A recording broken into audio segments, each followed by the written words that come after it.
Ganoderma बहुत करीब है ना, क्योंकि गैनोडर्मा फैमिली से बिलोंग करता है, फंगस फैमिली से, इसीलिए ये बहुत करीब है। तो इसके बारे में आज बात करूंगा मैं 10 से 15 मिनट में, इसी के बारे में बताऊंगा कि इसकी क्या जरूरत है। फंगस मशरूम कैटेगरी के कितने प्रोडक्ट है अपने पास? हाँ, लायंस मैन है ना, और अभी चौथा क्या आ गया? कोरिया। और आने वाले भी आगे है। और ये सारे कोर प्रोडक्ट है डीएक्सिन के, जानते हैं ना, ये सारे मेन प्रोडक्ट है, कोर प्रोडक्ट है। एक्चुअली में बहुत पहले आ जाना चाहिए था, बट एनीवेज थोड़ा लेट आ गए, कोई बात नहीं। और ये ट्रेडिशनल चाइनीज मेडिसिन की जो हम बात करते हैं ना, आप गैनोडर्मा बताते हैं, बात करते हो, क्या बोलते हो कि टीसीएम मेडिसिन का हमारा नंबर 1 है गैनोडर्मा। ठीक उसी तरह से आपका ये कोरिया भी उसी कैटेगरी में आता है, सुपीरियर कैटेगरी में आता है, समझ गए? तो ये एक अलग कैटेगरी है, उसी के अंदर है। और इसको अलग अलग नाम से जाना जाता है, इसको चाइना रूट भी कहते हैं, फिर इसको फ्यूलिन कहते हैं, यानी कि चाइनीज वर्ड में इसको काफी नामों से जाना गया है। और ये अपने आप में बहुत ही अलग तरीके का काम करने वाला है। हर फंगस को ये साथ में लेके चलने वाला है। जैसे कि आपका न्यूरोलॉजिकली अगर हम बात करें, तो न्यूरोलॉजिकली की हम लायंस मैन की बात करते हैं, तो वहां पे अगर हम कोरिया को दे दें तो जितने भी न्यूरोलॉजिकल केसेस है वहां पर इसके रिजल्ट्स बहुत जबरदस्त है। कैंसर के लिए जहां हम गैनोडर्मा आपका 30-80 पैक चलाते हो ना, वहां पर उसको साथ में दे दे तो वहां पे एक अलग रोल है इसका। किडनी के लिए आप अगर कॉर्डिसेप चलाते हो तो किडनी के लिए कॉर्डिसेप के साथ में इसको दोगे तो वो उसको बेनिफिशियरी, यानी एक पे एक 11 का रोल कर रहा है।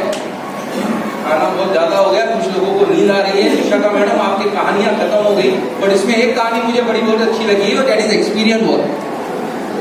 जो लिपस्टिक वाली कहानी थी, उसके पीछे का मेन उद्देश्य था एक्सपीरियंस।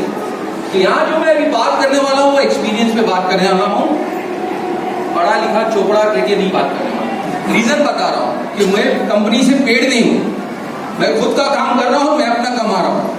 कंपनी मुझे कोई पेड लिटरेचर पढ़ के आपको सुनाने के लिए पेड नहीं कर रही है, जो अक्सर हम सुनते हैं, वैसा मैं इस टाइप का नहीं हूँ।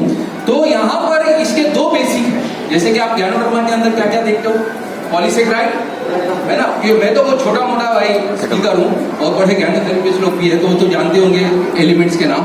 तो क्या क्या है, पॉलीसेकेराइड, एडिनोसिन, ट्राइटरपीनॉइड्स, है ना, ये सारे जो एलिमेंट्स है, इसके अंदर जो है मैक्सिममली 2 चीज ज्यादा पाई जाती है, एक है पॉलीसेकेराइड और एक होता है ट्राइटरपीनॉइड्स। अब ये पॉलीसेकेराइड और ट्राइटरपीनॉइड्स, ये दोनों का रोल जो है बहुत ही अलग है। गैनोडर्मा में भी है और इसमें भी है। गैनोडर्मा पॉलीसेकेराइड सफाई करे और ट्राइटरपीनॉइड्स सेल को रिबिल्डिंग करे। ठीक उसी तरह से कोरिया भी वहीं पे वो काम कर रहा है। अब इसकी हेल्थ बेनिफिट देखो, एंटी ट्यूमर सबसे बड़ा, यानी कि ट्यूमर बनने ही नहीं देगा। और ट्यूमर कहां कहां बनता है? हाँ, हेलो, बॉडी में बनता है, कहां कहां बनता है? ऐसी जगह बनेगा जहां पे फ्री रेडिकल की भरमार बहुत ज्यादा होगी। और अगर आपके लीवर में फैटी लीवर ज्यादा होगा, प्लस आपकी बॉडी बहुत ज्यादा एसिडिक होगी, खून का प्रभाव कम चलेगा, ऐसी जगह पे जाके ये ट्यूमर अपने आप बनना शुरू करता है। जैसे कि फॉर एग्जांपल आप देखो, बक्कल म्यूकोसा की केसेस आती है, टंग कैंसर, चीक कैंसर, फिर थ्रोट कैंसर, ये कैंसर आता है ना, बहुत कॉमन है। और उसके पीछे रीजन क्या बताया गया है? आपका गुटखा, तंबाकू, सिगरेट पी रहे हैं या जो कुछ भी कर रहे हैं, इससे रिलेटेड है। तो वहां पर क्या होता है कि वहां पर आपका जो स्मोकिंग और बाकी और चीजों की वजह से जो ऑक्सीजन कंटेंट है, ऑक्सीडाइजेशन नहीं होता है, और इस तरीके से फ्री रेडिकल ज्यादा प्रमाण में बढ़ते हैं। और फ्री रेडिकल बनने की वजह से वो अपनी एक जगह बन जाती है, वहां पे मामूली सी खरोच भी आ जाएगी, वो खरोच क्या हो जाती है? अल्सर। और वही अल्सर क्या बन जाता है आगे जाके? कैंसर। और उसका आगे फिर, क्योंकि ये बक्कल म्यूकोसा जो है, ये जो म्यूकोसा लाइनिंग है, ये आपका जीआई ट्रैक्ट का शुरुआत है। जीआई ट्रैक्ट के लिए तो है ना यहाँ पे आपके सामने रखा हुआ सबसे बड़ी चीज कंबुचा। तो ये जीआई ट्रैक्ट की लाइनिंग है, और ये जितना अल्कलाइन रहेगा ना, ये उतना आपके लिए आसान रहेगा, इतना आपके लिए आसान रहेगा। आराम से ऊपर लेके उसको रिकॉर्डिंग करो, ऐसे छुपा के मत करो रिकॉर्डिंग, कोई तकलीफ नहीं है, आराम से कर सकते। तो ये उतना आपके लिए आसान रहेगा। तो बॉडी को अल्कलाइन रखने के लिए क्या करना है? सबसे अच्छा पानी पियो। पानी कितना पीना चाहिए? मैं हमेशा कहता हूं आपके वेट के अनुसार 20 किलो पे 1 लीटर पानी रखो, ये मेंटेन करो। नींद को पूरा करो, अपने फूड को अच्छा अल्कलाइन मेंटेन करो, 80-20 का रेशियो में रखो। 80-20 रेशियो में आप मेंटेन रखोगे तो आपके लिए हमेशा फायदेमंद रहेगा। थोड़ा थोड़ा खाओ, अच्छा खाओ। आज का दिन का चीट डे समझ के छोड़ दो, लेकिन बाकी के दिनों में अभी इसको मेंटेन करो। आज बहुत सारा मूंग हलवा और साथ में श्रीखंड जब बहुत कुछ गया है तो ये एक्स्ट्रा कैलोरीज वगैरह है और एसिडिक है, थोड़ा सा इसको मेंटेन करो। प्लस पिज्जा मार रहे हो, थोड़ा सा भी चल जाएगा। शाम में पाव भाजी भी है तो वो भी हो जाएगा। उसके अलावा ये एंटी ट्यूमर के साथ में एक सबसे बड़ी प्रॉब्लम है, वो है सूजन की प्रक्रिया। हमारे डॉक्टर नीलेश हमेशा कहते थे कि सूजन जो है ये प्रक्रिया हम बाहर से देखते हैं, लेकिन अंदर की प्रक्रिया तो एंडोथेलियम भी उन्होंने सिखाया था।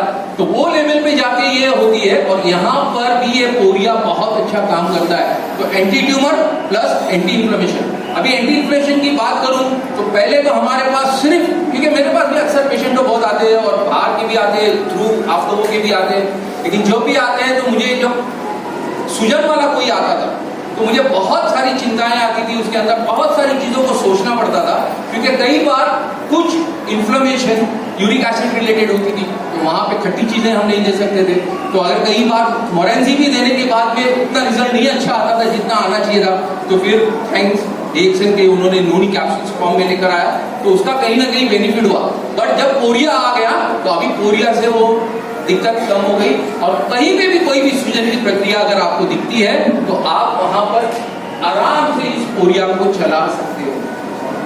उसके बाद क्या वेरी गुड, इतना बढ़िया प्रोडक्ट है ना कि आप देखिए लायंसमैन जो है न्यूरोलॉजिकली जो ब्रेन और ब्रेन से रिलेटेड चीजों के लिए खास करके उस पर है, प्लस ह्यूमिनिटी के लिए तो है ही।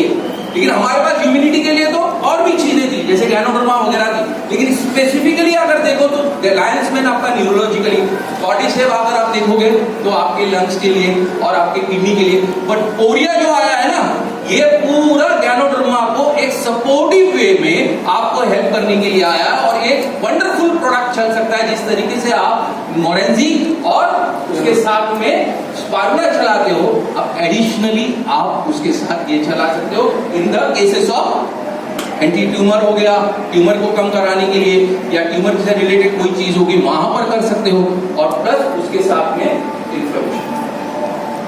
उसके बाद में आ गया आपका एंटीऑक्सीडेंट। एंटीऑक्सीडेंट की बात करें तो सबसे बड़ा एंटीऑक्सीडेंट तो सबके पास है स्पिरुलिना। उसके बाद हमारा गैनोडर्मा, फिर ये जो लायंसमैन वगैरह, ये सारे एंटीऑक्सीडेंट्स में ही आती है। लेकिन एंटी एजिंग के अंदर भी ये एक बहुत बड़ा रोल प्ले करता है। 60 में 16 का आनंद देगा, इतना अच्छा पोरिया है, तो उसकी भी करो और इम्यून मॉड्यूलेटरी पे काम करो। अब इसके अंदर एक सबसे बड़ी खासियत है, वो है अल्जाइमर। अल्जाइमर किसको पता है? अल्जाइमर डिजीज कितने लोगों को पता है? क्या होता है इसके अंदर?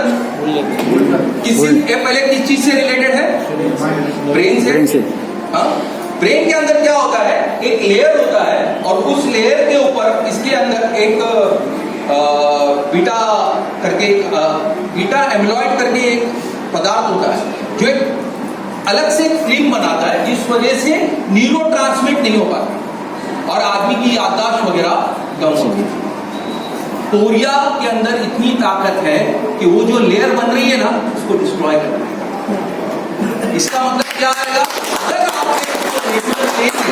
तो आप अल्जाइमर से बच सकते हो। पहले हम गैनोडर्मा को रिलेट करते थे, उसके साथ हमें मोरेंजी सोचना पड़ता था। लायंसमैन आ गया, ब्राह्मी को हमने लिया क्योंकि ब्राह्मी तो पहले से था, मतलब आयुर्वेद जो जानते हैं उनको तो पता ही था, सर को तो ज्यादा उसके बारे में ज्यादा मालूम होगा, लेकिन वो तो था ही। बट लायंसमैन आने के बाद तो वहां तो एक हेल्प हो गया। बट लायंसमैन क्या है कि अपने आप में वो नर्व को जो डैमेज हो रही है वहां तक रोकने के लिए काफी हेल्प करता है। लेकिन जो इंटरनल जाके उस तरीके के लेयर को साफ करके अल्जाइमर से आपको बाहर निकालना है, तो आपको पोरिया का एप्लीकेशन करना पड़ेगा। और यहां पर अभी 50 एंड अबव कितने लोग हैं, है ना? और जो अभी 40 में है वो कल 10 साल के बाद न जाए, 5-10 साल में तो 50 की तरफ जाओगे। अल्जाइमर जो है आगे जाके ये सबसे बड़ा खतरनाक बीमारी होने वाला है, क्योंकि आपके हाथ में जो अभी चल रहा है ना, ये उसके सबसे बड़ा कारण है। मोबाइल फोन, इसके रेडिएशन, ये सबसे बड़ा उसके पीछे रीजन है। तो यहां पर आप उस अल्जाइमर से अगर बचना चाहते हो तो एटलीस्ट आपके सेवन में आप स्पाइरुलिना, गैनोडर्मा जो भी ले रहे हो वहां पे पोरिया का सेवन करना शुरू कर दो, ताकि आगे जाके अल्जाइमर आपको ना। अल्जाइमर में ज्यादा करके जाना है, कोई गाना था ना, या पहुंचना था कहाँ और पहुंच गया था चीन, जाना था जापान और पहुंच गया चीन, बोला ऐसा हो जाएगा। तो कई बार ऐसा हो जाएगा, नहीं तो हमारे यहाँ कई बार होते हैं रिएक्शन का दरवाजा खटखटाने दूसरे तीसरी जगह जा रहे हैं, उनके लिए खास करके पोरिया बहुत काम है कि भाई पोरिया पकड़ और अपने रास्ते में आ जा। तो ये एक है। प्लस कैंसर की जहां तक बात करें, किसी को नहीं आए, ये तो हमारा यही रहता है। लेकिन अगर आज की तारीख में ऐसा हो गया है कि डिटेक्ट करते करते ही स्टेजेस आ जाते।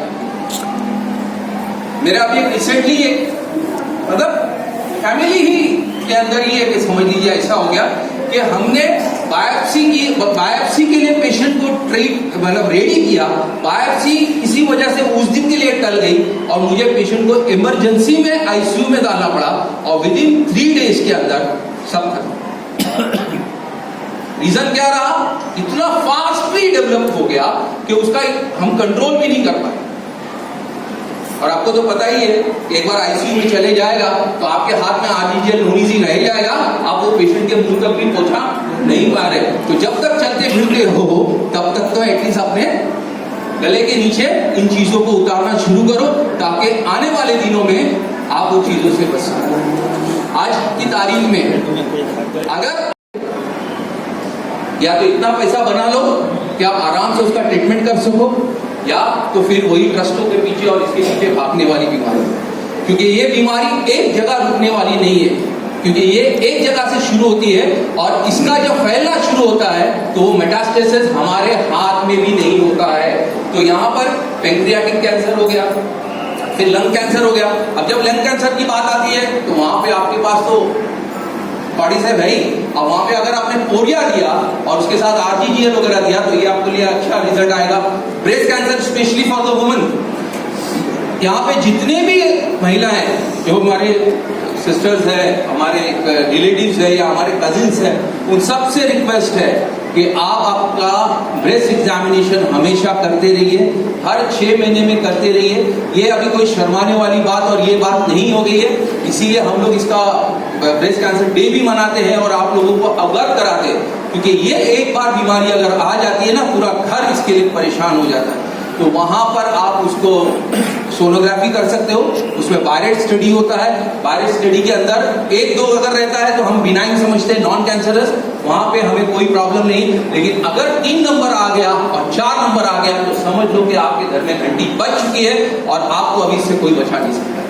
फिर वहां पे वहीं पे होता है कि आपको कीमोथेरेपी, आपको रेडिएशन, और अब जाके इन लोगों की आंख खुली है इम्यूनोथेरेपी, जो आपके पास ऑलरेडी है, बस आपको अप्लाई करना है।